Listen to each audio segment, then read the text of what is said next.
What's going on, everybody? Welcome back to the PFF NFL show, postseason edition, of course. Now we're on to the divisional round. We got 4 games to preview here with you guys. We're going to go through the matchups on not just both sides of the ball, but as we have been through the playoffs, dividing these into run and pass games. So we're going to give you a full preview of what we think these matchups are going to be when the other team faces the other team on the run versus the pass. We're going to talk about some of the things that we saw in the regular season, but of course, a lot of what we saw last week weighs heavily into this as well.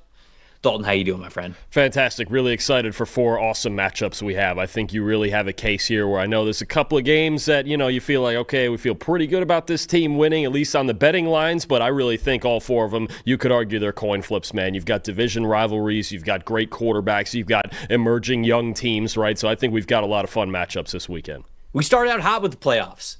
They were awesome at the beginning of last week, and it kind of, petered out a little bit towards the end of the week. But I think you are right. We do have 4 really great matchups. First one we're going to start with is the Buffalo Bills traveling to Denver to take on the Denver Broncos. Broncos obviously did not play last week in the wild card matchup because they were the 1 seed. They were resting up, and now they get the Buffalo Bills. So how do you want to start this one, Dalton? Do you want to start talking about the Bills run game, the Bills pass game, Broncos? Which side of things do you want to start out for this one? Let's start with the star of the show, obviously, and that's Josh Allen for the Buffalo Bills, right? And some of the difficulties he's going to face in the passing game this week against this Denver Broncos defense. Now, first and foremost, right now, the Bills only have 3 healthy wide receivers, right? When you talk about Khalil Shakir, Keon Coleman, and Brandon Cooks, that's all they have left after Terrell Shavers tore his ACL and incredibly played most of that game against Jacksonville with a torn ACL, and then it was announced afterwards that he's going to be done for the season. So only 3 healthy wide receivers. The Bills are, very often in multiple tight end sets anyway, but I think the biggest problem that they're going to have, and I would have said this if they had a healthy wide receiving core, is the Broncos and their man-to-man coverage, right? This outstanding secondary, Patrick Surtain, Jaquan McMillan in the slot, Riley Moss, and then their great safety pair, Brandon Jones and Talanoa Hufanga. Just one of the best man coverage teams in the league. They use it at the 2nd highest rate in the NFL behind the Cleveland Browns. They have the top man coverage grade in the league. They allow the 6th fewest yards per coverage snap and just the third lowest open target percentage in the league when they are in man coverage. They're obviously very good. It all starts with the last year's Defensive Player of the Year there, Pat Surtain. And when you look at this Bills team, okay, even when they've been healthy, they're 26th in the NFL in receiving grade against man coverage. They don't really have that number 1 receiver anyway that can separate one-on-one. They try to create mismatches on the inside with Shakir, with their tight ends, Dalton Kincaid, Dawson Knox, Jackson Hawes, right? You've got James Cook and Ty Johnson, Ray Davis all out of the backfield, but the Bills are going to have to get really creative to work around this because the Broncos have to feel like they have a decided advantage when they get in press man coverage against this receiving core. The one thing they're going to have to look out for, though, anytime you're in man coverage against the Bills, you have to worry about Josh Allen's legs, and as always, in a one-game scenario, he's going to do whatever it takes to pick up first downs, score touchdowns, and win ball games just like he did last week.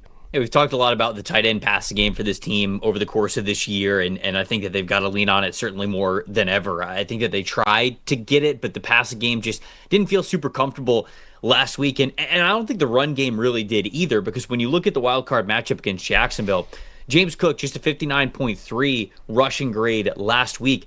Dalton, they had just a 1.8 yards before contact average, and I went back and I watched all of their rushing snaps from James Cook, not all of them with Josh Allen. I'm excluding those here, but man, Jacksonville was really stout up front.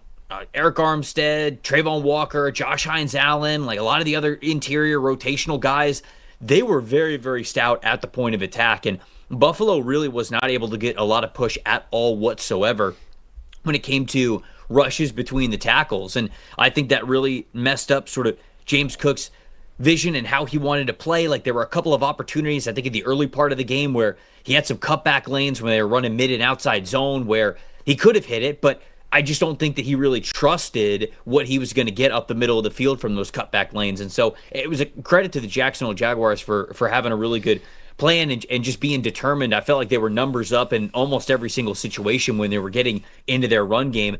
Outside zone was their best rushing concept last week for the Buffalo Bills, and I think that was because they eventually were saying, okay, well, we're not really winning at the point of attack. Let's get to the outside and make something happen. So it wasn't a great day overall at the office for the Bills running, but they were able to adjust and get into those outside zone plays. Broncos, they got their best at defending outside zone this season, though. So we'll see if Buffalo leans more back into the power rushing game, but man, Denver's got a really good defensive line as well, so that same problem could persist. And so, Dalton, on the Bills' offensive side of things, we talked about it in the review show 2 days ago.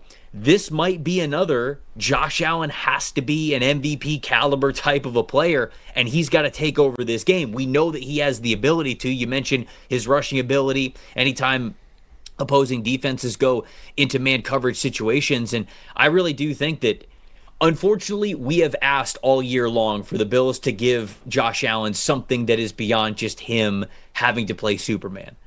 But I think that that's just what's on the table, and that's what we're going to have from this Bills offense if they are going to succeed. So to me, this matchup also screams a big Josh Allen game if the Bills are going to win it. Yeah, absolutely. I mean, that's going to be the Bills' entire run to a Super Bowl if they're going to get there. It's just number 17 is better than everybody else on the field. He did it last week. And he could be. Right? And he just might be. I've said it. I said it on Monday. He's the greatest singular force left in these playoffs. He was the greatest singular force entering these playoffs, right? So if he plays like that every single week, then he's going to go on a legendary run. But the task only gets tougher going into Denver on a short week, losing the health of more wide receivers. And then you mentioned it. They need to find a way to run the football a little bit better than they did last week. Jacksonville's got an outstanding run defense, but this Denver defense is just as good as theirs is. So let's talk about the Broncos side of things. Talk to me about the Broncos run game. I feel like for the majority of the season, we have wanted the Broncos run game to be more. And it's hard to, now that we're into the playoffs, think that the switch is completely going to flip and, okay, now the run game is going to be a major part of what they lean into. I think the passing game, and I'll get to that in a second here, but I think the passing game is what the Broncos are going to have to lean on the most. That's what's really going to carry them to the Super Bowl. But what are you expecting out of this Broncos run game versus this Bills defense? It depends on how much Sean Payton's going to lean on it, right? Because it's really been unreliable, their run game, since J.K. Dobbins got hurt. They've been trying to figure it out with R.J. Harvey, with Jaleel McLaughlin, right? Tyler Bidet in that mix as well. And to be honest with you, I think you mentioned it, Bo Nix is going to have to play great for them to go to and win a Super Bowl. But I think in this game, you have to lean into the run as much as possible. Lean into it even more than Liam Cohen did for Jacksonville last week. Look, the Bills are coming off a game where they gave up almost 7 yards per carry, right? The Jags' two main running backs, Travis Etienne and Bashal Tutin, combined for almost 8.5 yards per carry. And at the end of the day, I don't really think there's any scheming or anything complicated about this. The Bills' run defense is just not good at all. They have the fifth worst run defense grade. Sixth worst run defense grade in the league. They allow the second most yards per carry, the most yards after contact per carry. You saw them against Jacksonville last week. They didn't defend the run very well, and I thought Jacksonville could have leaned on it more. If I'm Denver, and Sean Payton's been testing this out late in the season in certain games, get to the ball control time of possession, because the best way to defend Josh Allen, on top of obviously your great defense and the man coverage and a pass rush leading the league in sacks and all of that, you got to keep him off the field. I don't think you can allow the Bills to win time of possession. I think there's different ways you can go about it. I think power schemes and schemes where you have a lot of pullers have really given the Bills issues because they get outnumbered up front, and they're still very light, right? They're always in nickel. They always have Terron Johnson on the field, and there's only so much that Matt Milano and Shaq Thompson can do when they're trying to cover for an interior defensive line that's not getting the job done. So if it's me, I'm coming in here as Denver and taking a real ball control approach to this and leaning on Quinn Miners and Mike McGlinchey and Garrett Bowles in this offensive line to just salt this clock away and manufacture drives. We've seen Denver do it before. Now we have to see if they can do it on a postseason stage. Yeah, I agree, and I think the complementary run game will mean a lot to this matchup, because the Broncos facing the Bills specifically, I think, spells some trouble for the passing game, because we've been monitoring this over the last month, and the numbers absolutely ring true to it. When you look at Bo Nix, if he is getting the ball out of his hands before 3 seconds, so it is a time to throw under 3 seconds, 85.3 passing grade, 7 big-time throws, and just 1 turnover-worthy play in that span. So that's over the last month. That's over their last 4 games. This when we get over 3 seconds of a time to throw. So when Nick's okay, maybe that initial read is not exactly there. The first and the second read aren't there. Maybe the defense is doing something that I didn't really expect them to do post snap. When Nix has to hold on to the ball, when he hesitates, when he double clutches a little bit, that passing grade goes all the way down to a 56.5, 2 big time throws, and 5 turnover worthy plays. So when he holds on to the ball, for as good as Nix is as an athlete, when he can pick up yards on the ground, when plays get above 3 seconds, when he passes that ball and he's seeing something that he did not expect pre-snap, that's when things can get dangerous. And Dalton, I think that's specifically bad for this matchup here because Trevor Lawrence was also one of the best quarterbacks in the NFL over the last month and a half. And he kind of came back down to earth last week because Sean McDermott was in his bag when it came to pre and post-snap looks in coverage. He was doing all sorts of post-snap rotation that Trevor Lawrence just was not ready for. And we talked about how Lawrence just looked hesitant. He looked off. He wasn't trusting what he was seeing. And that's because McDermott and all the years of defensive expertise that he has, not just as the head coach for the Buffalo Bills, but just in this league, it showed up in that matchup against Jacksonville. And they were able to neutralize and slow down one of the hottest quarterbacks in the NFL over that time. So if McDermott specifically can get into that pre and post snap variation of the looks that Nix is going to see, I think we're going to see a lot of dropbacks that end up being more of that above 3 second time to throw. And what we've seen recently is that's when things get dangerous. So much so, Dalton, I'm going to take the Bills here in this one to get another road win in the playoffs. I'm going to take the Buffalo Bills 24-20.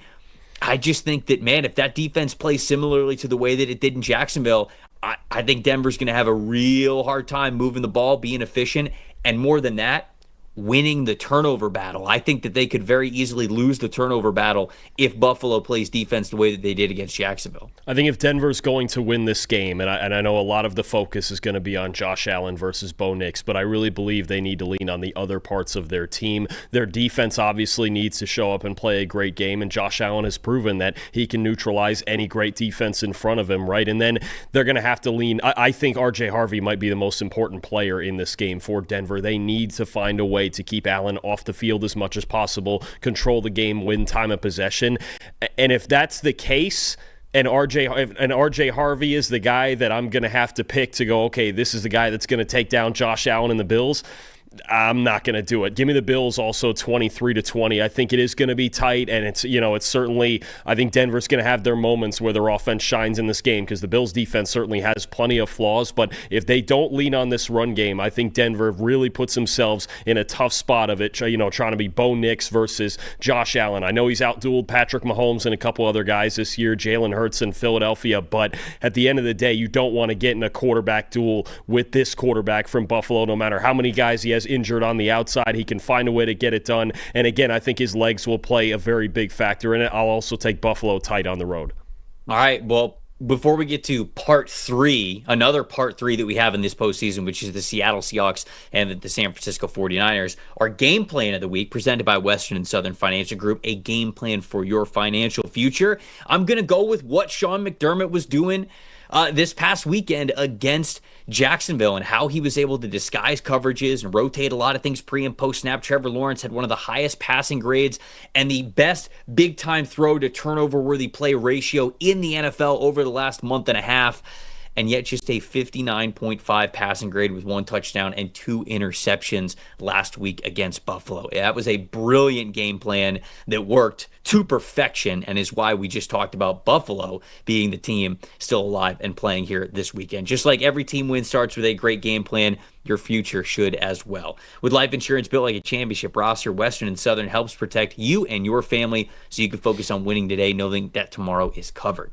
Whether you're just starting out building your dynasty or looking to lock in long-term protection, their coverage options are designed to match your game plan. Visit westernsouthern.com/PFF to get your free life quote and start building your financial game plan today. Western and Southern, built to win, backed by over 130 years of helping people protect what matters most.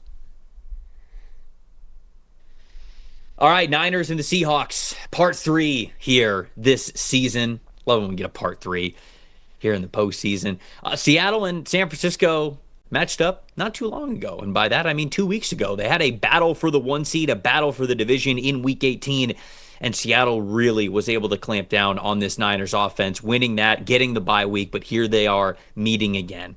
Dalton, let's start with the 49ers. Let's talk about their run game here. How can they get that going, knowing all the injuries that they've had? Now, what George Kittle meant to that run game, he's no longer a part of it. Is that something they can continue to lean on here against Seattle? Because, man, it's tough to do anything against this Seattle defense. They have to lean on it somehow, and they've tried to lean on it in the first 2 games against this team, and they just really haven't been able to get anywhere. When you look at 43 design carries across the 2 games against Seattle for the 49ers, just 3.1 yards per carry, just 5 missed tackles forced, and 1 explosive run that came about a 14, 15-yard run back in week 1. I think to me the biggest thing is Seattle's defense. They're so fast. And San Francisco with their outside zone schemes, they want to get to the corner as much as possible, right? Establish that they can get to the edge and then cut it back and let McCaffrey figure things out from there later in the game. But the Seahawks are forcing those cutbacks early in the game. They're making San Francisco go into the teeth of their defense right in the middle of it. And the other thing I think is impressive too is they're really kind of forcing San Francisco to run the ball on first down because they defend so well out of too high safety looks. That's a big advantage that Seattle has, especially with a guy like Nicky Manwari floating in the box kind of as their pseudo third linebacker. They can leave 2 safeties back so San Fran doesn't have free access to play action on first down, force them to hand the football off, and then they're just beating them to the edges and forcing them to cut back into the middle of the field. I think this is a huge problem for San Francisco. They really haven't been that efficient running the football all year. McCaffrey's under 4 yards per carry for the season, but especially against this team, they need to find a way to get creative to either get the ball to the outside or run more power schemes to really attack downhill, because if they just line up early in the game and try to run outside zone, even around Trent Williams, and try to turn the corner like they do on everybody else, it's not going to work. It's already not been working for 2 games. I really like Seattle's structure in their defense with the 2 high looks on early downs, and I love the speed that they play with to pursue to the ball. Yeah, I mean, it's you said this on Monday that probably your bet would be either Seattle or Houston for the best defense in the NFL. No disrespect to the Denver Broncos. I think they're in that conversation as well. But just Seattle is playing at just such an insanely high level on the defensive side of things. And so it's hard to really do anything. Normally when we do these matchups, we go, okay, well, let's look at where this defense might be weak. Where can you attack this defense? I don't really know. They're such a great defensive team. And when you go back to Week 18, that was a game that everything was on the line for the Niners. They really wanted to obviously win that game to win the division and get an extra week off and have the NFC run through San Francisco all the way up to the Super Bowl, where if they made it, they'd be hosting the Super Bowl there, just like the Miami Hurricanes are doing so with the national championship right now. But when you look at the San Francisco 49ers, if you just look at the last 5-game sample size that I have, so including last week in the wild card and then the previous month before the regular season ended, those final 4 games. If you look at all that and you specifically hone in on their matchup against Seattle in Week 18, Brock Purdy is a quarterback who likes to pass deep down the field, right? Intermediate passes, even deep passes. He doesn't have the strongest arm in the world, but he's got that gunslinger's mentality. He wants to push the ball deep down the field. He wants to make the big plays. In Week 18, Purdy had an average depth of target of just 4.0. By far the lowest of any of those last 5 games that he has played in. When you look at the percentage of times that he threw short of the sticks, that was actually the amount of time, the percentage that I have here is the amount of times they threw past the sticks in that game, which is the first down marker, of course, 18.5, which again, by far, not even close, the lowest percentage that he had of throwing short of the sticks or beyond the sticks in that 5-game sample size. It was about 53% in all of the other games, right around, I think it was like 53.5% of the time he's throwing beyond the first down marker. And against Seattle specifically, he wasn't doing that at all. And the reason why is because Seattle has so much faith in their front 4 that they can have more players in coverage. And with the team speed that they have, they're covering so much ground. They're able to, much like we talked about with Buffalo, have one look pre-snap and then a different look post-snap because their guys are so fast and they can rotate so quickly and get in those throwing windows and those coverage zones.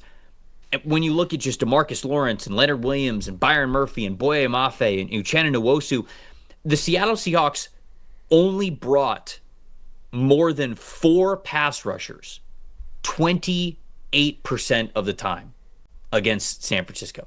That was their whole game plan. And in fact, they only brought more than 5 rushers one time all game. They just didn't do it.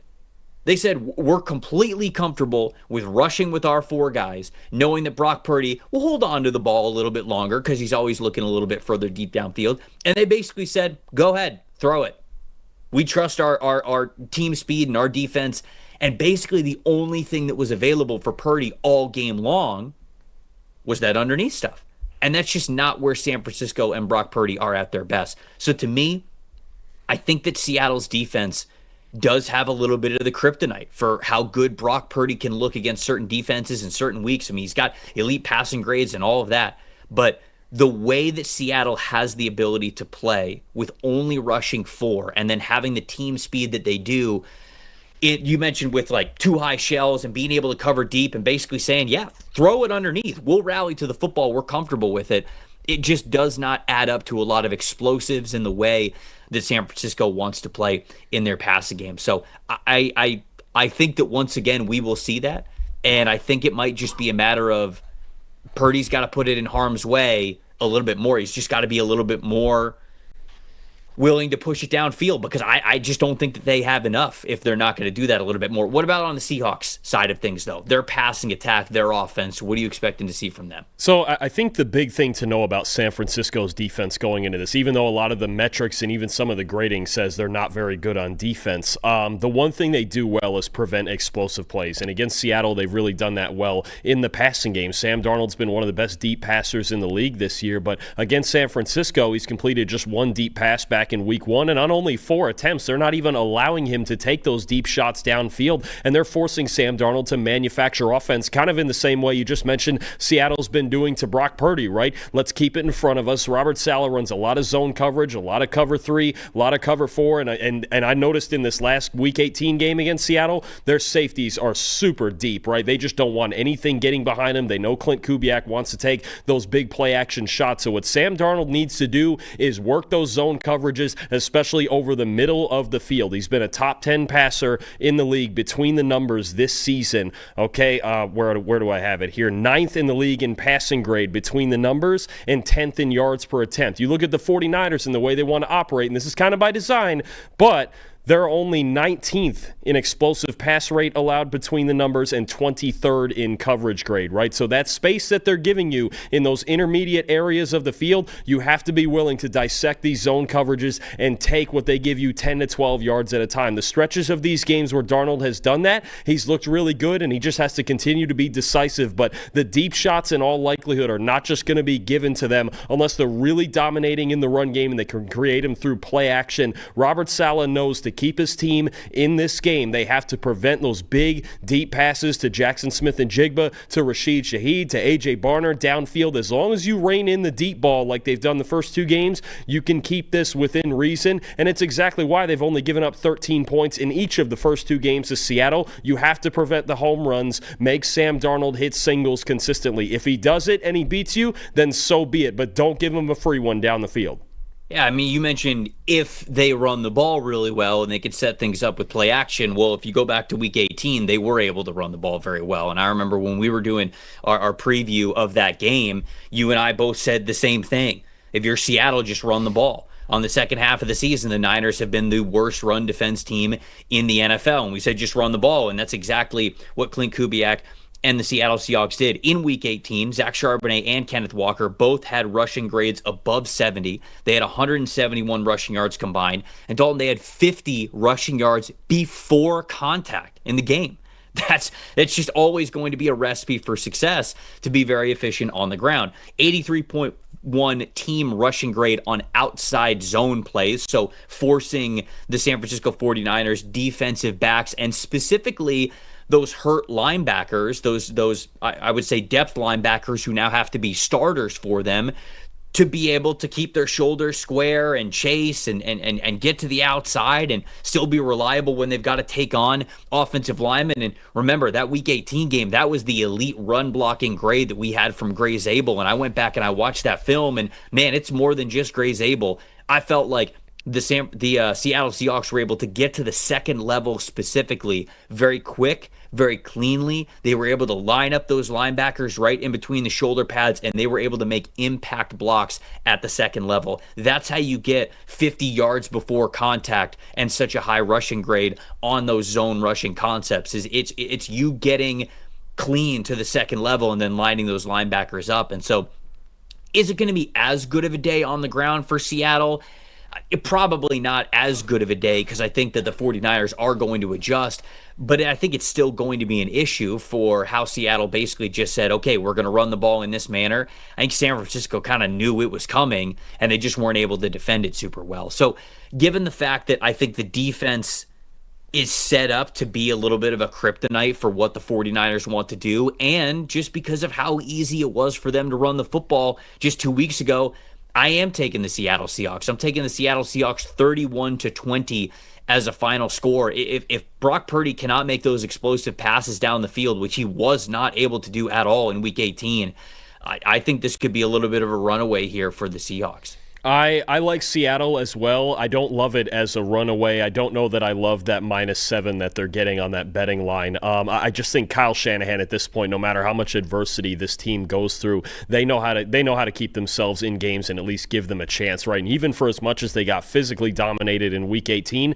they still only lost 13-3, right? I mean, which feels like a miracle considering how it looked like the game went, but they know how to prevent those deep passes. I think they're going to keep themselves in the game, but at the end of the day, their defensive line is a real problem. If Seattle does have that balance and they can run the football again, I really like their chances to win this game. And to me, I think the George Kittle injury is the last straw. He's so important. I mean, they have other blocking tight ends, sure, but he's so important to them as a receiver. And when you have, when you're going against this Seattle team, this defense that's so stacked with so many great coverage players, you got to have guys who can just beat anybody. I don't know that the 49ers have that guy right now. Obviously, they haven't had Brandon Ayuk all year. Now they don't have George Kittle. Christian McCaffrey is one of those guys out of the backfield, but who else is it going to be that steps up? Now against Philadelphia, it was Demarcus Robinson.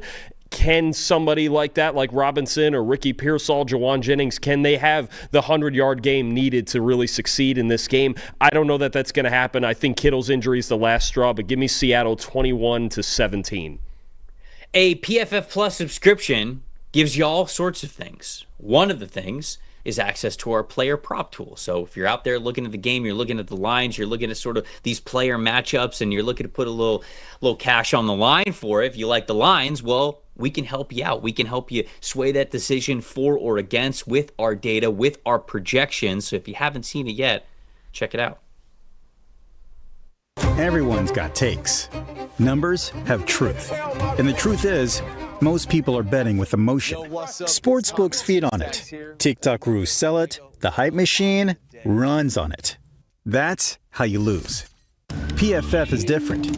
You're betting with winning data. The same data trusted by all 32 NFL teams and the sharpest minds in the game.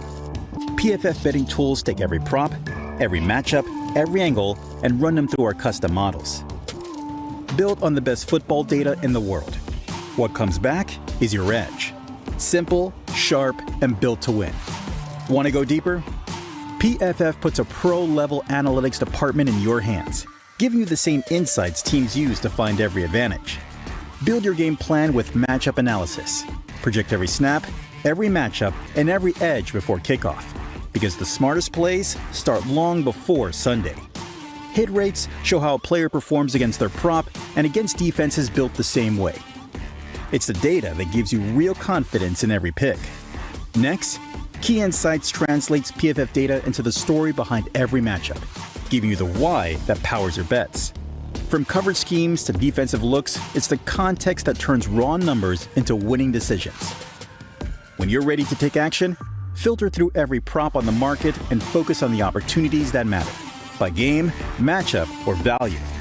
Then, shop for the best available line in your area and tap your book of choice to place the bet instantly.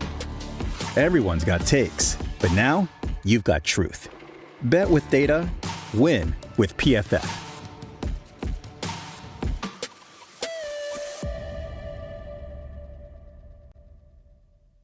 If you guys don't have a PFF Plus subscription, of course, you can go over to PFF.com. Subscribe.pff.com specifically will get you right there where you can get access to that and so much more. Let's talk about the Patriots and the Texans. The Texans really taking it to the Steelers in the second half of that final wild card game. It sets up a very interesting matchup because the Patriots looked, I don't want to say rattled. They just didn't look to form against that Jesse Minter defense with the Los Angeles Chargers. So let's talk about the Patriots first. Patriots run game. What are you expecting from them against a Houston Texans defense that you yourself said, man, it's like them and the Seattle Seahawks that are right there for the best defense in the NFL? Yeah, this is going to be a tough task because the Patriots like to run outside, whether it's in their zone game or their back Stevenson and Henderson are bouncing those duo runs to the outside, right? And this is something very similar to what I talked about when I had the Steelers run game going against Houston last week. How often can they get outside? How often can they create big plays to the outside? New England is 5.1 yards per carry this season when they get off tackle. Okay, that's the fourth highest mark in the NFL. They have scored the most touchdowns, 15 of them on off tackle runs this season, and they have 24 explosive runs when they get off tackle, eighth most in the league. Why is that important? Because once again, that forces you to attack Will Anderson Jr. and Danielle Hunter, this great edge defender duo. Pittsburgh struggled to run to the outside for the most part last week because of these two. They do such a great job of funneling everything back inside to those big defensive tackles like Tommy Togiai and Sheldon Rankins, and inside to the linebackers Azeez Al-Shire, Henry Toto, that crew. So when you look at what New England wants to do, they want to get to the outside, but Will Campbell and Morgan Moses have a serious task, obviously in pass protection as well, but in the run game of trying to create that space, and Josh McDaniels is going to have to find a way to leverage some formations to get around those guys and get Travion Henderson and Ramondre Stevenson to the outside, because the Patriots' problem is when they run to the inside, they only run in between the tackles 4 yards per carry flat. So they need to be able to get to the outside to add balance to this. I expect that Drake May is probably going to be a piece of this run game as well, even if it's just as a read option threat to open some things up. But New England's run game has been most successful when getting outside, much like Pittsburgh's last week throughout the year. The problem is getting around those two defensive ends for the Texans. When it comes to the Patriots in the passing game, going back and watching last week, May had two turnover-worthy plays in that game. One of them was pressure from the blind side where he had the fumble, and it's like, okay, well, it's a turnover-worthy play because he fumbled the football, obviously, but that one's not, him throwing it into coverage. The other one was him being very confused by a mugged look from the linebacker where it looked like the linebacker was going to have an A-gap blitz, and he ended up dropping immediately. And Drake May just didn't, he did not expect for that to happen. You could see when the ball was snapped, he got the ball. He was like, oh, okay, the linebacker's not occupying that area anymore because he's going to blitz. I'm just going to hit this really quick route here. And the second he looks to it, the linebacker's right there, and he goes, oh. And he holds on to the ball a little bit longer than he should have, and that's the second turnover-worthy play there. So we didn't really have a turnover-worthy play when it came to him targeting wide receivers or tight ends deep down the field. I just felt like he looked uncomfortable. I just didn't think he looked super confident. He just didn't. He didn't look like what we've seen from him over the last, I would say, second half of the season. And that throw that he had to, was it to Austin Hooper? Austin Hooper, Hunter Henry. It was Hunter Henry. Yep. Okay. That one was an absolute beauty. And it almost looked like he kind of turned off his brain for a second. And he was just like, all right. I'm kind of he was floating back, and it was a little bit of a Jordan Love throw. It's kind of off his back foot a little bit. It's just, that's an all-talent type of a throw, that big-time throw that he had there. So we saw a flash of it there, but for the most part, I just felt like he was playing a little bit nervous. I don't feel like he was seeing the field as confidently as he needed to be, which, look, Jesse Minter's got, 7, 8 head coaching interviews right now. So there's a reason why. It's because he's one of the best defensive minds in the game. But it doesn't get any easier this week with DeMeco Ryans and this Houston Texans defense. I do think that man coverage and a lot of man coverage is something that May is comfortable consistently attacking. Like, he is very comfortable letting the touch on his passes sort of be what does a lot of the heavy lifting and the timing and getting it to his receiver over one-on-one coverage. And I think that for as much as this is a tough matchup, I think it's a decent matchup for May to just sort of, like I talked about with that one big time throw, turn off his brain a little bit, not overanalyze so much, just be like, okay, there's my guy, there's the route, there's the coverage right there. Let me put the ball exactly where my receiver needs me to place it. So seeing a couple more of those throws, obviously, I think gets it done against the Houston Texans offense that was struggling against Pittsburgh throughout the first half. Talk to me about the Texans passing game and what you saw from them last week in their wild card matchup against the Steelers. It obviously wasn't great last week. Offensively, they only scored 17 points, and it felt like the passing game was inconsistent. And something that I'm noticing, or at least that felt like the biggest problem to me last week, was C.J. Stroud under pressure. He just has not been as composed under pressure as we're used to seeing, all right? His first 2 years in the NFL, by our grades, passing grades, things like that, he was pretty close to average, right? This year, Trev, this is out of 41 qualified quarterbacks, okay? When he's under pressure, he's 34th in passing grade. He's 25th in yards per attempt. He's 36th in adjusted completion percentage. The accuracy is way down when he's under pressure this season, and he's got 12 turnover-worthy plays, which is tied for the third most in the NFL. Last week, okay, and this is really the biggest difference maybe I've ever seen, he had a 90 passing grade in a clean pocket, all right, against the Steelers. He had a 20 passing grade when he was pressured. So if New England, once again, if they can get pressure, now I know they're playing the Chargers offensive line last week, and they're a disaster, and you can get pressure on the Chargers, but Texans offensive line is still not a great unit. If New England can find a way to disrupt C.J. Stroud in the pocket, he has shown basically all season that for whatever reason, he's crumbling under it, right? The ball placement is off. Him throwing on the move doesn't even look like the same guy it did the first 2 years of his career here. So I just wonder, can New England bother Stroud enough in the pocket to make him look like he did last week and force him into those mistakes, right? They did a really good job last week. New England set a new season high, 6 sacks, highest pass rush grade of the season last week. If they can do that again, and Milton Williams and that defensive tackle group, again, can dominate on the inside where the Texans can really be had, I think there could be a lot of problems here for this Texans passing game, especially if they don't have Nico Collins as kind of that bailout option, that one-on-one option as the outside, if he's going to be out of this game with a concussion. So I totally agree with you from that side of the matchup when it comes to what New England's defensive line does really well. They're an attacking style defense. They want to get in the backfield, and I agree with you that they could wreak havoc against the Texans' passing game just because that's what they do really well. On the flip side, it's very interesting because we haven't really talked about Houston this way, but they ran the ball really well against the Pittsburgh Steelers and in a way that I was not expecting. When you look at Woody Marks last week in the wild card round, 3.4 yards before contact average for him, an 81.5 rushing grade. The team's highest run blocking concept, Dalton, was on man and gap scheme run blocking concepts. So a lot of duo, a lot of just like, all right, between the tackles, my guy versus your guy. How many times have we said, yeah, I can't wait to bet on the Texans offensive line and man blocking concepts? Not much this season, but that's what they were able to do to the Pittsburgh Steelers. Trenton Brown was moving people off the ball. Ed Ingram was moving people off the ball. Like, they just looked like they were super confident and they were the aggressors. And I feel like we haven't seen that a ton from the Texans, especially their interior offensive line. So it's very interesting because the Patriots, 52.6 run defense grade versus those man and gap scheme run concepts this year. And it goes into sort of what I was talking about. Milton Williams, great one gap penetrating defensive tackle. But if you're running straight at him, if you're giving him a combo block, he's not really one to be able to hold up against you. I think Christian Barmore is a little bit of the same way.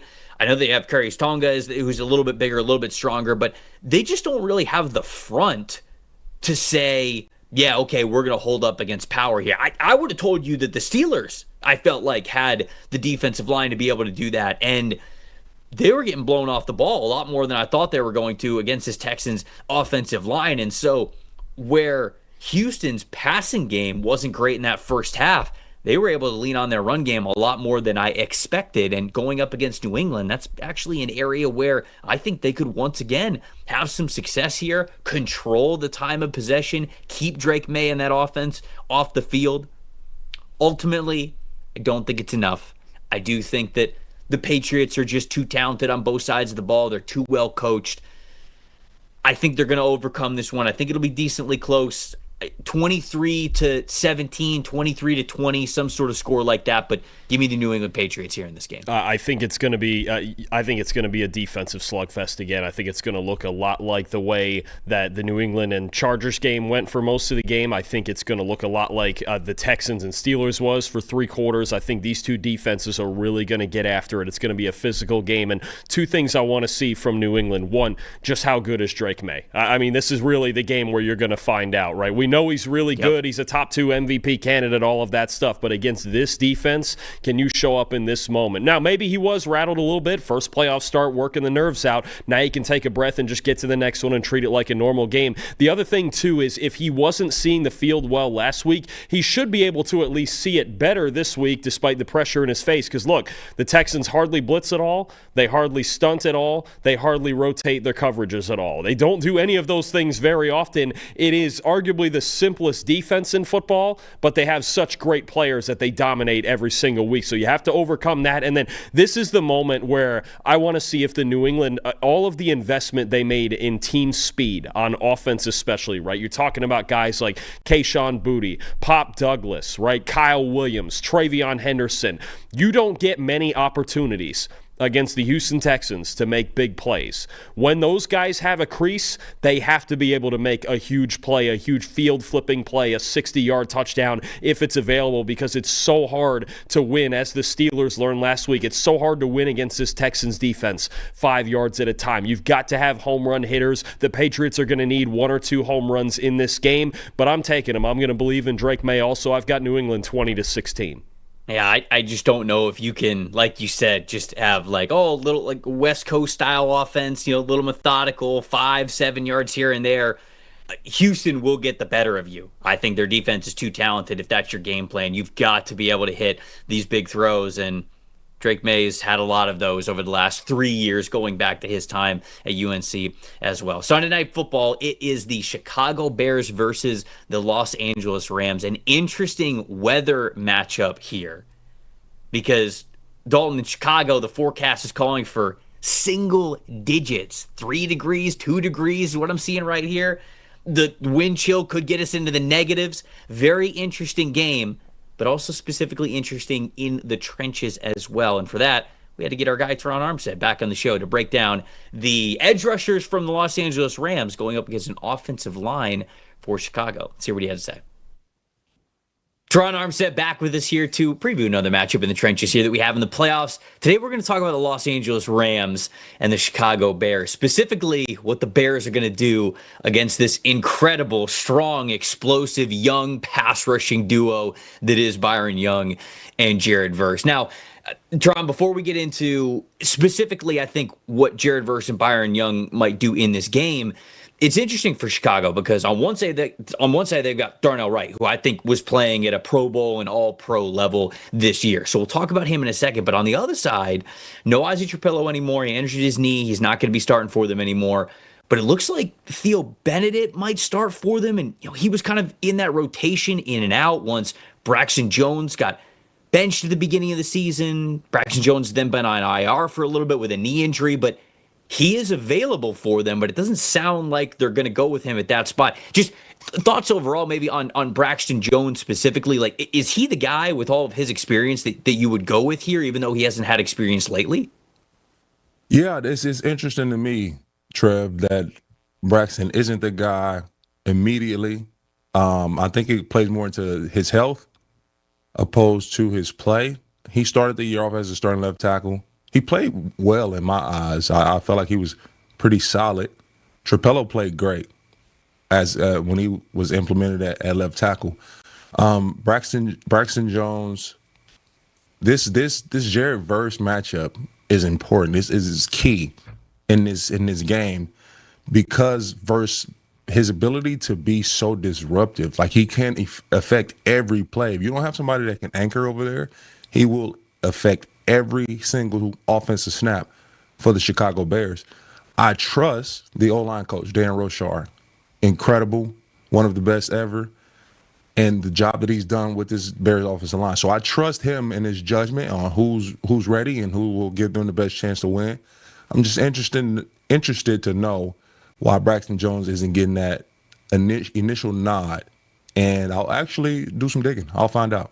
Yeah, and obviously we're recording this on a Wednesday, so things can change by the time we get to Sunday night, which, by the way, I do want to ask you about this. Sunday night, the forecast has the temperature in Chicago at like 3 degrees. I've seen with a wind chill, you're getting into the negatives. And so, look, I'm a Florida boy, okay? I'm soft. Anytime we get below 50 degrees, I'm like, yeah, I'm not really... I don't know if I'm feeling outdoor sports today, but obviously you've played in the NFL. You played a lot of high competitive levels of football over the course of your career. I'm sure you've played in a handful of cold games here. So talk to me about what it is like playing in the trenches, having to be so physical when it is that cold. Do you have a specific game that you think of when I'm like, oh man, games that are incredibly cold? Is there one that comes to your mind? Well, first, I'll start with, I'm from Illinois, not Chicago, but I'm an Illinois boy, and I played in snow games when I was 7, 8 years old. So, been in the cold, no problem. The coldest game I've ever been a part of, coldest environment I've ever stepped foot in, was Kansas City Chiefs playoffs, 2024. It was miserable. It was negative 30 degrees. Wind chill, negative 30. Trevor, when I tell you it was painful, like it was inhumane. We should not have been up there. Nobody, our side, their side. And this is what made it bad, because in the NFL, you have heated benches, you got huge space heaters on the sideline, you got these big coats. On our sideline against the Kansas City Chiefs, Miami Dolphins, none of our benches worked. So we had 2 space heaters for 90 guys. The benches didn't work. Kansas City didn't have that problem. So people would say, well, the Chiefs played in the same way. Yes, but you don't understand the difference that makes when you are able to unthaw on the bench opposed to just sitting and freezing, which we did. It was miserable. So this Chicago environment can be something similar because of the wind in Chicago. Coming off the lake, right? It's a place to play. I've been there several times. I don't miss it at all. I would never go as a fan and sit in the stands. Would never do it.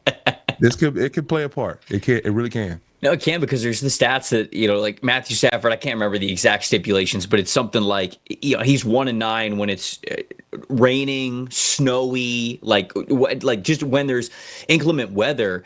He's not the same type of a quarterback. And it's an interesting point, because I remember last year thinking about their playoff run and the fact that they played Philly in Philadelphia, and you remember it was freezing cold, it was snowing in that game, and it went exactly into the way that Philadelphia wanted to play, because they were able to just run the ball very well. And I've told people, I believe this, not to take anything away from the Eagles in their Super Bowl run last year, but if you play that game even in a neutral site, if they play it in the New Orleans Superdome, in a dome, I actually think that the Rams win that game, and I think they can go on to the Super Bowl, because I thought they were playing that well. But to your point, the weather might go into that once again. It's not just a Stafford thing. Like, it can affect anybody that isn't used to playing in that kind of weather. So let's go to the other side, though. Last question I want to ask you, though, is about Darnell Wright. Like, when it is good on good, when it's Jared Verse or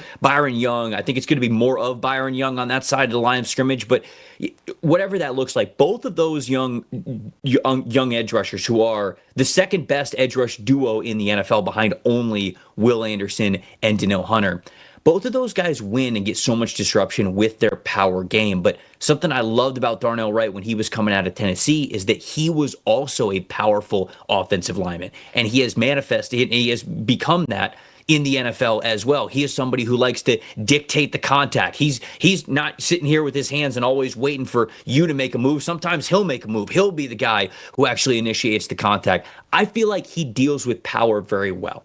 So you and I have talked about this, I think, throughout the course of this year. First thing you always have to do if you're an offensive lineman is stop power. What then? Because I think we believe Darnell Wright has that anchor ability to him.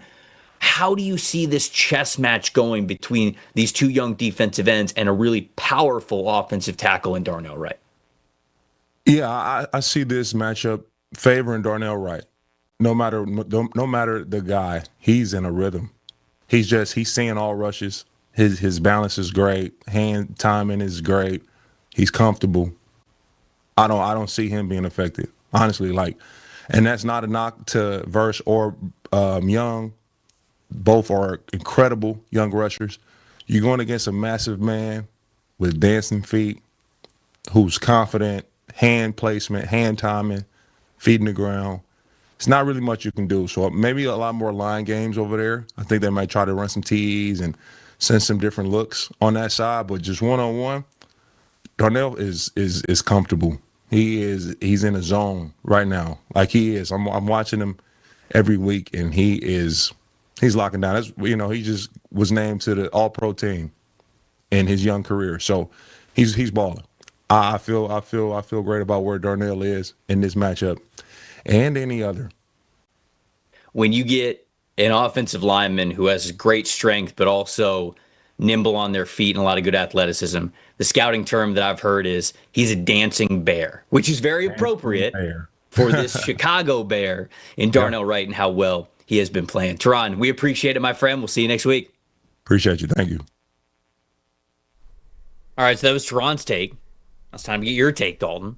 What do we got on this game? Where you want to start? You want to start on the Bears side of things or the Rams? Let's start with that Chicago run game with that offensive line, right? And I think you guys did such a great job of breaking down all of the talent that we're looking at because this is such a great trench matchup, right? The edge rushers as well as guys like Poona Ford and Kobe Turner on the inside. But what I'm interested in from Chris Shula and this Rams defense is the schematics of how they're going to go about stopping this Bears run game that's been so elite all season. So, Trev, let me put it to you like this, okay? When the Bears see a four-man front, they're one of the elite top 3 to 5 rushing teams in the NFL, no question. But we've talked about this in their matchups with Green Bay. A little bit of their Week 18 matchup with Detroit was a struggle in the run game as well. And what happens is you get teams putting a fifth defensive lineman down there on the line of scrimmage. You get these flatter looks across the line of scrimmage that are preventing the Bears' offensive linemen from getting to the second level and preventing explosive runs from happening.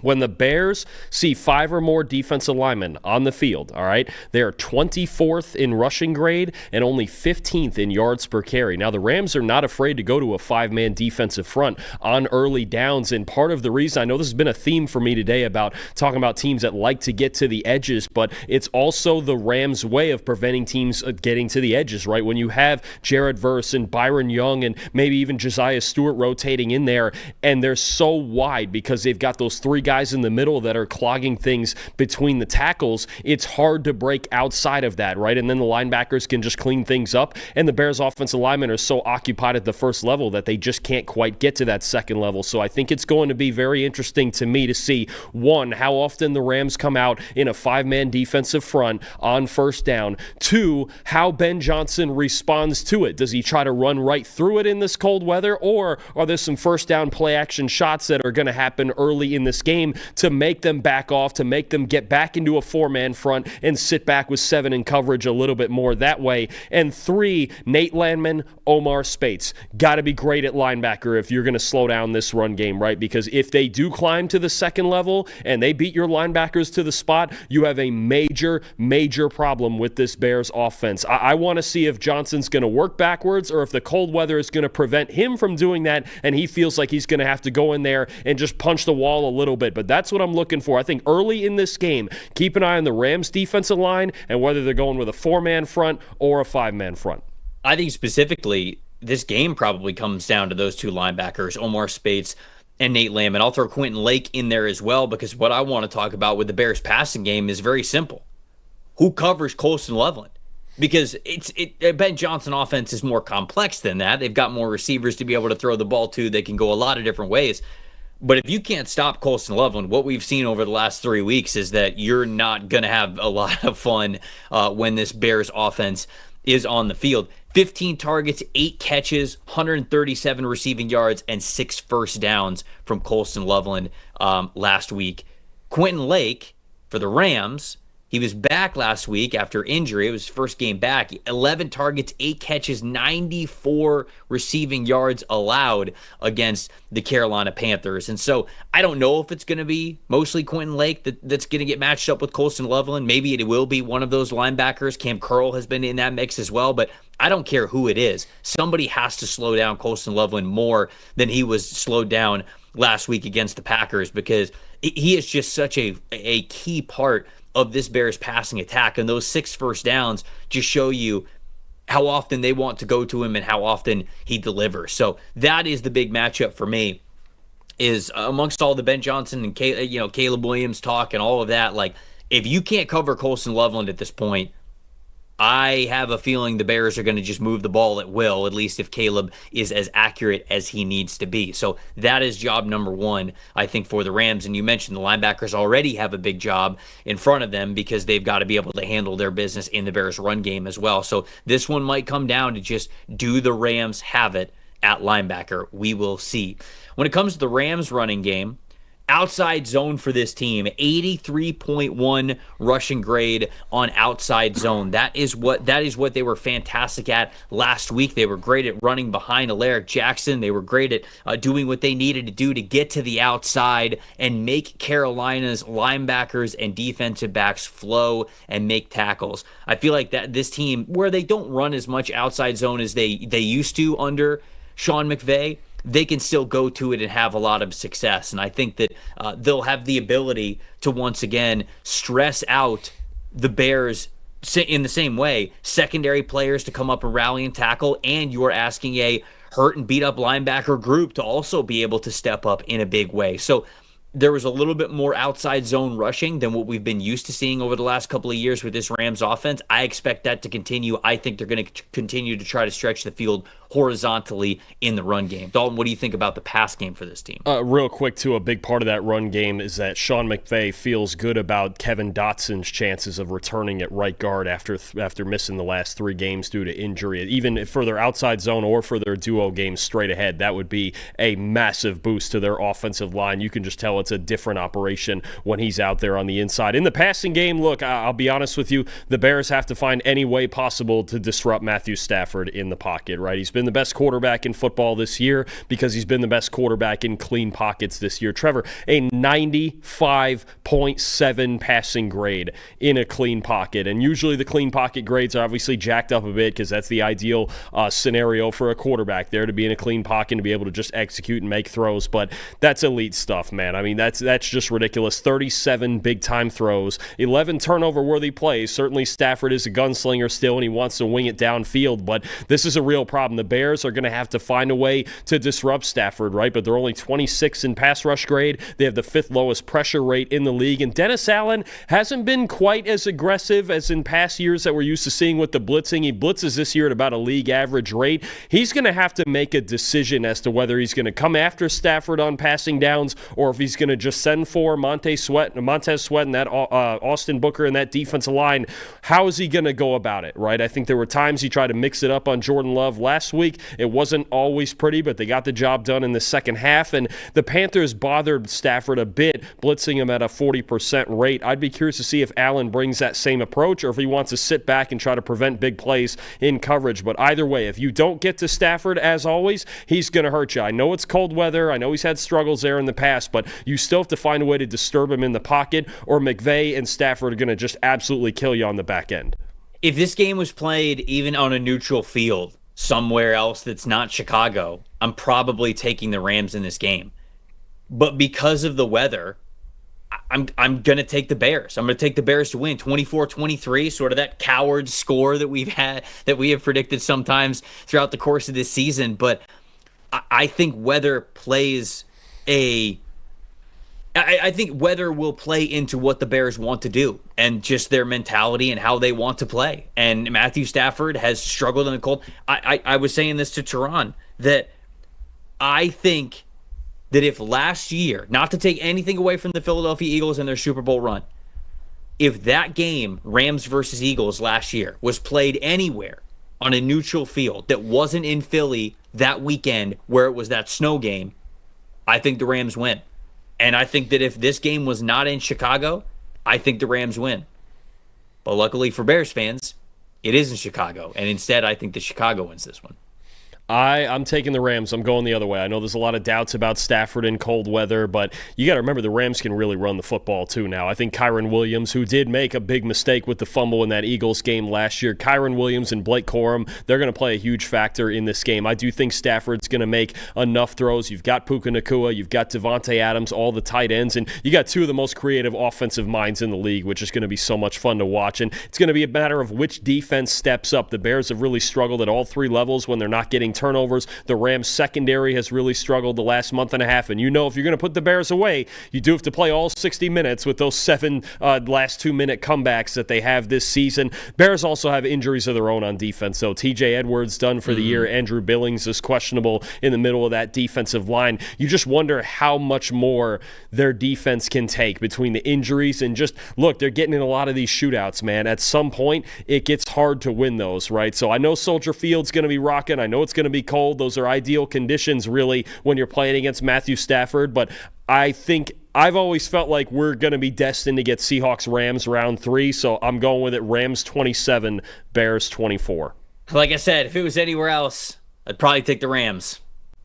But it's not anywhere else. And so I'm buying a little bit. With a game that has just 2 brilliant head coaches, give me the one that I think can deal with the weather a little bit more, because I do think that it's going to be a little bit of a factor here. There we go. The preview for all 4 games that we have this weekend. It's 4 good ones. And then, of course, we only got 2 matchups left.